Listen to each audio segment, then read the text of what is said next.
सामने आ रहा है, आप मुतमईन हैं? अब आपको कोई गुमान ऐसा नहीं है कि नहीं यार इलेक्शंस नहीं हो पाएंगे? मई नहीं, देखिए, मुतमईन होना तो पूरे पाकिस्तान 22 करोड़ आवाम का हक है। आइन के अंदर ये लिखा हुआ है कि आवाम को आप जो है उनकी राय दही से, आप वोट से जो है वो महरूम नहीं रह सकते हैं। और एक साल से ये तमाशा इस मुल्क के अंदर चल रहा है कि 22 करोड़ आवाम की आवाज को जो है इम्पोर्टेड हुकूमत के जरिए, बदनाम जमानत चोरों के जरिए, डाकुओं के जरिए, मनी लॉन्ड्रिंग वालों के जरिए, और जो लोग इस वक्त सुप्रीम कोर्ट की आवाज को दबाना चाहते हैं, कट ऑफ करना चाहते हैं, जो आला अदलिया और आला जजों के ऊपर जो है वो कदगन लगाना चाहते हैं, वो खुद जो है कुछ तो भगोड़े हैं, कुछ जो है वो ECL में उनके नाम है, और कोई जो है वो डाकू डिक्लेयर हो चुके हैं, कोई इश्तहारी डिक्लेयर हो चुके हैं, कोई एब्सकॉन्डर्स हैं। हद के शायद आम किसी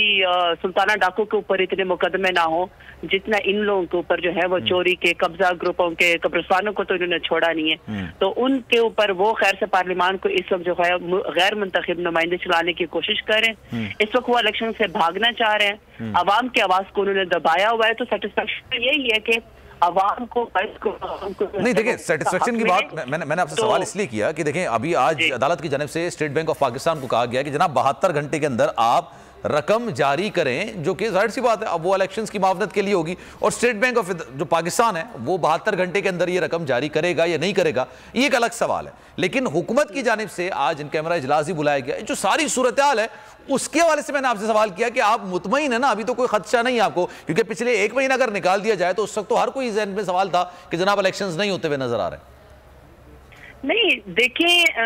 जो लोग, जिन लोगों का इस मुल्क में जीना मरना है, जो इस मुल्क से मोहब्बत करते हैं, जिन लोगों के स्टेक्स इस मुल्क के अंदर हैं, हम और आपकी तरह के लोग, जिन्होंने पाकिस्तान छोड़ के भाग के नहीं जाना, भगोड़े नहीं होना,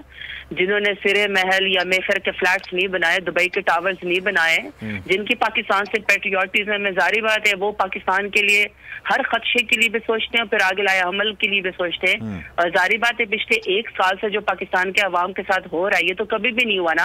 कि चैनल मालकान को उठा लिया जाए, जो सच बोले उस चैनल को ही बंद कर दिया जाए, जो एंकर सच की आवाज बोले उसको गोली मार दी जाए, या उसकी बरहना करके वीडियो बनाई जाए, चादर और चार दीवारी को पामाल किया जाए, पाकिस्तान के सबसे पॉपुलर लीडर इमरान खान को गोली मारने से जो है वो पीछे ना हटा जाए और वो अपनी FIR तक दर्ज ना करवा सके, और जो इंटरनेशनल मूवमेंट है वो उसके ऊपर जो है खवातीन को सड़कों के ऊपर घसीटा जाए, मारा जाए, चादर चार दीवारी को पामाल किया जाए, जिले शाह जैसे पॉलिटिकल वर्कर्स को कत्ल कर दिया जाए, तो वो तो मुल्क में तो इस वक्त हर चीज का जो है वो खदशा है। खदशा तो मुझे ये भी है सलमान कि जो जिस तरीके से ये बगोड़ी हुकूमत, इम्पोर्टेड हुकूमत इलेक्शन से भाग रही है, अवाम में जाने के काबिल नहीं है। मुझे तो ये डर है कि ये कल परसों फजल रहमान को मिला के और बैंड आउटफिट्स को मिला के, और आपको पता है कि बैंड आउटफिट्स को मिला के, आपको पता है कि ये बाकायदा प्रेस कॉन्फ्रेंस करके स्टेट चैनल के ऊपर चलाते हैं, और बाकायदा जिनके ऊपर बैन है, पाबंदी है, उनको जो है वो बाकायदा दी जाती है इम्पोर्टेड हुकूमत की तरफ से, और वो कहते हैं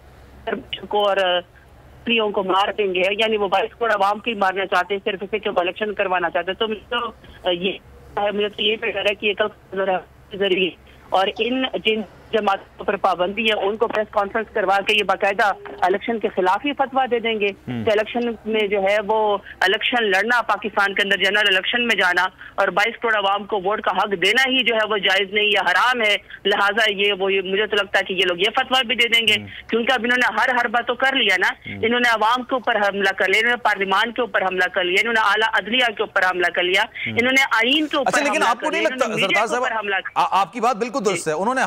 हर बार अपना लिया, लेकिन देखा ही जाए आपने भी तो तमाम कोशिशें कर ली ना। अभी जो आपको डेट मिली है वो पंजाब और केपी का तो खैर चला, मैं पंजाब की बात करता हूं, पंजाब के इंतखाबात के लिए मिली है, जो कि आपने असेंबली खुद तोड़ी थी। आप तो जनरल इलेक्शंस की तरफ नजरें लगाए बैठे थे ना कि जनरल इलेक्शंस जल्दी होते हैं, तो आपने भी तो तमाम कोशिशें कर ली। आपको जनरल इलेक्शंस की डेट अभी नहीं मिली, अभी तो ये डेट मिल रही है। अगर होपफुली इंतखाबात हो जाए, सबकी दुआ ये कि इंतखाबात हो जाते हैं, क्योंकि आइन के अंदर लिखा हुआ है। तो आपको क्या लगता है कि ये असेंबली तो आपने खुद तोड़ी थी, वो चीज आपको मिल जाएगी, लेकिन वो अल्टीमेट जो गोल था आपका वो तो अचीव नहीं हो पाएगा ना?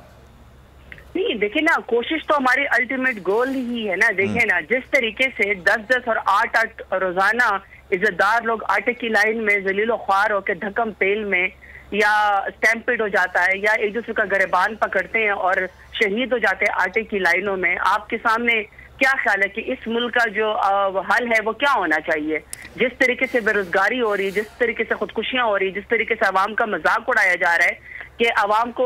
जो खाने पीने की अशिया है वो इस वक्त नापैद हो चुकी है। आप यकीन करें कि इस वक्त मुझे इस्लामाबाद का तो नहीं पता, लेकिन मुझे अपने साउथ पंजाब का पता है कि 10-10, 14-14 घंटों की जो है इस वक्त लोड शेडिंग हो रही है। आवाम का तरावी के अंदर भी इन्होंने जीना महाल करके रखा हुआ है। और अगर आप इनके अपने वो देखें, कारनामे देखें, अगर आप इनके अपने वो देखें तो पार्लियामान के इजलास में कभी महंगाई के ऊपर बात होती है, कभी आवाम की कोई बात होती है तो इमरान खान से शुरू होती है, सुप्रीम कोर्ट को गालियां देने पर खत्म हो जाती है, या मारो पकड़ो और कत्ल कर दो इस चीज के ऊपर खत्म हो जाती है।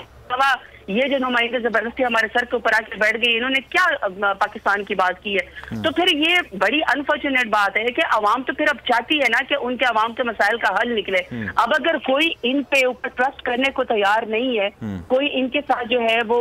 पाकिस्तान के आगे जो है वो पाकिस्तान को आगे इकोनॉमी में या इनके जो फ्रेंडली ममालिक को तैयार नहीं है, तो इसमें तो कोई कसूर नहीं, इसमें तो फिर और इन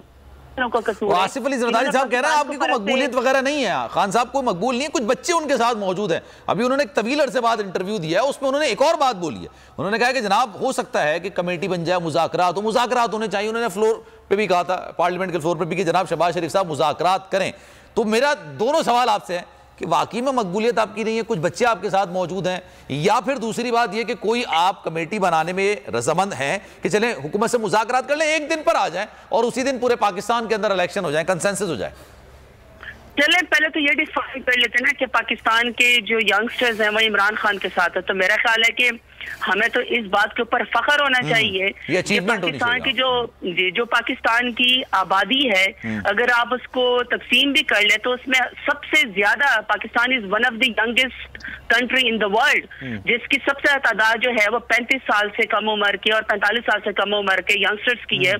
जो कि आपकी आबादी का सबसे बड़ा हिस्सा है। और वो अगर इस वक्त पोलिटिसाइज हो चुके हैं और वो मेन स्ट्रीम पॉलिटिक्स में आना चाहते हैं और वो अपना ट्रस्ट जो है वो इमरान खान के ऊपर करना चाहते हैं और वो वोट का हक जो है इमरान खान के पलड़े में डालना चाहते हैं। अब अगर उनको कोई बर्गर कहे या उनको कोई तितलियां कहे या कोई उनको मम्मी डैडी कहे या कोई उनको ड्राइंग रूम की जो है वो कहे, तो वो तो मेरा ख्याल है कि वो अपने आप को दिल लिव्स इन फूल्स पैराडाइज, क्योंकि जारी बात है वो तो आवाम की मकबूलियत हो चुके हैं। अब अगर चंद गालियां देने वाले बाबे इनके साथ रह गए हैं और वो बाबे जो है वो कब्र तक जो है मुनकर नकीर के सवालों के जवाब देने के बजाय नवाज शरीफ, शहबाज शरीफ या वो समझते हैं कि जरदारी को देना, तो इसमें मैं तो कुछ नहीं कर सकती हूँ। हाँ, अलबत्ता वो अपने ही बेड़ा गर्क करे ना, वो सेंस कंसेंसस पर आ जाते हैं ना, आवाम से दूर है ना, सलमान टिकट वो आवाम से दूर है, उनका आवाम के पास का पता ही नहीं है। जो कार की डिक्की में वज़ीर आज़म बन जाए, जो बुरका वज़ीर आज़म बन जाए, जो बकरा लगा के जो है वो पार्लियामान में चले जाए, उनको क्या पता हो कि नौजवान क्या है, पाकिस्तान क्या है, उनको क्या पता क्या है। तो लेट देम स्टे इट, और इंशाल्लाह हम इन्हीं यंगस्टर्स के जरिए, इन्हीं नौजवानों के जरिए, लेट्स सपोज कल शहबाज शरीफ साहब आपको कहते हैं आए मुज़ाकरात कर लेते हैं यार, ये पाकिस्तान को आगे लेके बढ़ चलते हैं, ये जो पॉलिटिकल टर्मोइल है उसको थोड़ा कम करते हैं, ये सियासी दर्जा हरारत को कम करते हैं, बैठ के बात करते हैं, कंसेंसस करते हैं, ना 8 अक्टूबर ना अगले महीने की डेट को, बीच की डेट डिसाइड कर लेते हैं, तो इज देयर एनी पॉसिबिलिटी? नहीं, देखिए वो तो फिर सिंपल सोल्यूशन है ना, जनरल इलेक्शन का ऐलान कर दें और अपनी जो बैसाखियों के ऊपर खड़ी हुई इनकी नहीं, उसी के लिए आपसे बात करने के लिए बुलाया ना, क्या एक ही दिन सारे इलेक्शंस करा लेते हैं ना।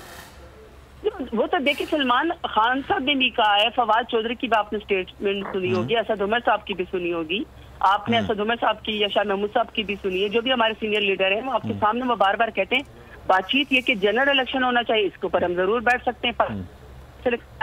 इसके ऊपर हम जरूर बैठ सकते हैं। हाँ, मगर इस मौजूद के ऊपर खान साहब हमें खुले आम माफी, हमारा जाति तो किसी से झगड़ा नहीं है, लेकिन पाकिस्तान के पैसे तो उनको वापस करने पड़ेंगे। देखिए सलमान, इससे बड़ी क्या बात होगी कि खान साहब ने कहा है कि मैं अपने ऊपर हमला करने वाले लोगों को माफ कर सकता हूं, लेकिन पाकिस्तान के ऊपर हमला करने वालों को दुरुस्त हो गया। आपका पॉइंट आ गया, क्योंकि मुझे ब्रेक का कहा जा रहा है, तो thank you so much Zartaj साहब, शुएब शाहीन साहब हमारे साथ मौजूद हैं और अजहर सिद्दीक साहब भी हमारे साथ मौजूद हैं। इनसे जरा गुफ्तगू का सिलसिला आगे बढ़ाएंगे। 2 दिन बाद गालिबन निगरां हुकूमत की जो मुद्दत है ना, म्याद है, वो खत्म हो जाएगी। उसके बाद निगरां हुकूमत रहती है, उसकी क्या कानूनी और आईनी हैसियत हो सकती है, दोनों कानूनदान हमारे साथ मौजूद हैं, इस सवाल से वापस आएंगे।